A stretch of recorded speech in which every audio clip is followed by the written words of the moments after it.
شهر رمضان الذي أنزل فيه القرآن هدى للناس وبينات من الهدى والفرقان. الحمدللہ وقفا والصلاة والسلام علی رسول اللہ اما بعد. آج ہم آپ کے لیے پروگرام پیغام رمضان لے کر آئے ہیں. آج آپ جانتے ہیں کہ رمضان المبارک شروع ہونے کو ہے اور رمضان اپنی برکتوں کے ساتھ رحمتوں کے ساتھ آ رہا ہے. ہم کون سے اعمال کریں، کون سے کام کریں جس سے ہم زیادہ سے زیادہ رمضان کی برکتیں سمیٹ سکتے ہیں، اور کچھ ایسی چیزیں جو جاننا بے حد ضروری ہیں جن کی وجہ سے ہم رمضان المبارک میں زیادہ برکتیں اور رحمتیں سمیٹ سکتے ہیں، اور جن کو نہ کرنے کی وجہ سے ہم نقصان اٹھا سکتے ہیں اور ہم برکتوں سے محروم رہ سکتے ہیں. وہ باتیں آپ کے سامنے میں ذکر کروں گا جن باتوں کو جاننا بہت ضروری ہے. رمضان المبارک بہت ہی بابرکت مہینہ ہے. اس میں رحمتیں اور برکتوں کو سمیٹنے کے لیے سب سے پہلی چیز ہم رمضان میں داخل ہونے سے پہلے یہ بات یاد رکھیں کہ سب سے پہلا عمل کوئی بھی کام ہے اس کے لیے سب سے پہلا جو عمل ہوتا ہے وہ انسان کی نیت کا ہوتا ہے. روزے میں جس طرح نیت کا بہت ضروری ہے، نیت کا ہونا بہت ضروری ہے، تو ہم پہلے سے یہ نیت کریں گے، ہم یہ چیز بنا لیں گے، نیت یہ بنا کے چلیں گے کہ ہم نے انشاءاللہ روزے رکھنے ہیں. اور روزے کس طرح رکھنے ہیں؟ خلوص نیت کے ساتھ. سب سے پہلی چیز یاد رکھیے، رمضان میں داخل ہونے سے پہلے اپنی نیت کو پختہ کر لیں، اپنے ارادے کو پختہ کر لیں کہ ہم نے روزے رکھنے ہیں، چاہے جیسے بھی حالات ہوں، چاہے جیسی بھی گرمی ہو، چاہے جیسے بھی معاملات ہوں، ہم نے انشاءاللہ رمضان کے روزے پورے رکھنے ہیں. اور اس کے ساتھ سب سے اہم چیز ہم نے اللہ کی رضا کے لیے رکھنے ہیں، کسی کو دکھلاوے کے لیے نہیں. کوئی بھی عمل ہے اس میں نیت کا خالص ہونا بہت ضروری ہے. اس کی وجہ اور سبب یہ ہے کہ جب تک ہماری نیت صاف نہ ہوگی ہمارے اعمال کامیاب نہیں، ہمیں کام نہیں دیں گے. اس کے بعد ہم نے پہلے اپنے گناہوں کی معافی مانگنی ہے. کوشش کرنی ہے سب سے پہلے ہم اپنے گناہوں کو معاف کروائیں. دیکھیں، جب ہم اپنے گناہوں کو اللہ سے معاف کروا لیں گے، سب سے پہلے ہم اپنے گناہ معاف کروائیں گے تو ہم زیادہ برکتیں سمیٹ سکتے ہیں، ہم اللہ کی زیادہ رحمتیں سمیٹ سکتے ہیں. اب ایک بندہ سفر کر رہا ہے، وہ سفر اگر بوجھ لے کے کرے گا تو زیادہ سفر نہیں کر سکتا. اگر اس کے اوپر بوجھ ہوگا تو وہ زیادہ ورک اور کام نہیں کر سکتا. اسی طرح انسان پر اگر گناہوں کا بوجھ زیادہ ہوگا، اگر اس پر گناہوں اور خطاؤں کا بوجھ ہوگا تو وہ زیادہ برکتیں اور رحمتیں نہیں سمیٹ سکتا. سب سے پہلا کام جو ہم نے کرنا ہے، سب سے پہلا کام خالص نیت، اور اس کے بعد اللہ سے اپنے گناہوں کی معافی مانگنی ہے. اللہ تعالی ہمیں معاف کر دے، ہمیں گناہوں سے پاک کر دے، تاکہ ہم رمضان میں زیادہ سے زیادہ جو ہے وہ برکتیں اور رحمتوں کو سمیٹ سکیں. تیسرا کام ہم نے کیا کرنا ہے؟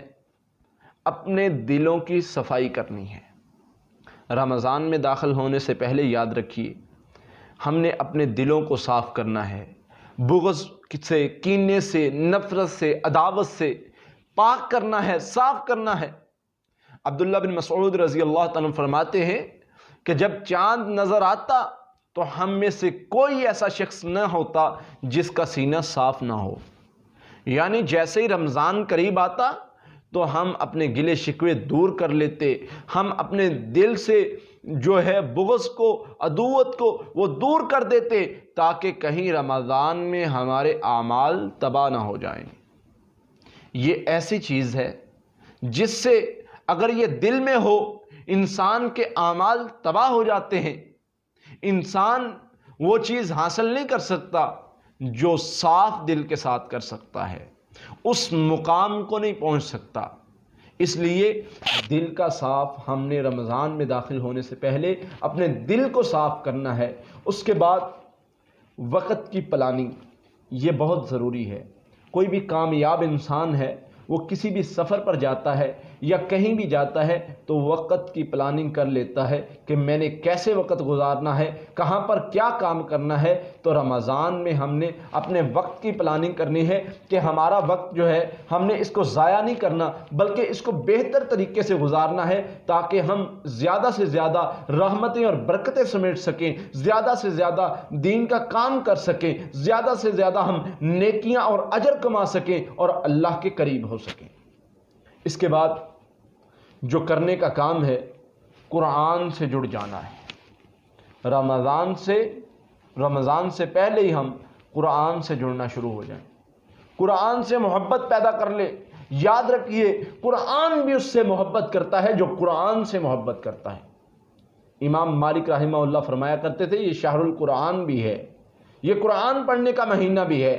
امام مالک رحمہ اللہ سارا سال حدیث کا سبق پڑھاتے، لیکن جب رمضان کا مہینہ آتا حدیث کا سبق روک دیتے اور صرف قرآن پڑھتے اور فرمایا کرتے کہ یہ شہر القرآن ہے، یعنی یہ مہینہ خاص طور پر زیادہ طور پر ہمیں قرآن سے جوڑتا ہے۔ تو ہم نے اس مہینے کے شروع ہوتے ہی قرآن سے جڑ جانا ہے، قرآن سے محبت رکھ لینی ہے، قرآن سے محبت ڈال لینی ہے۔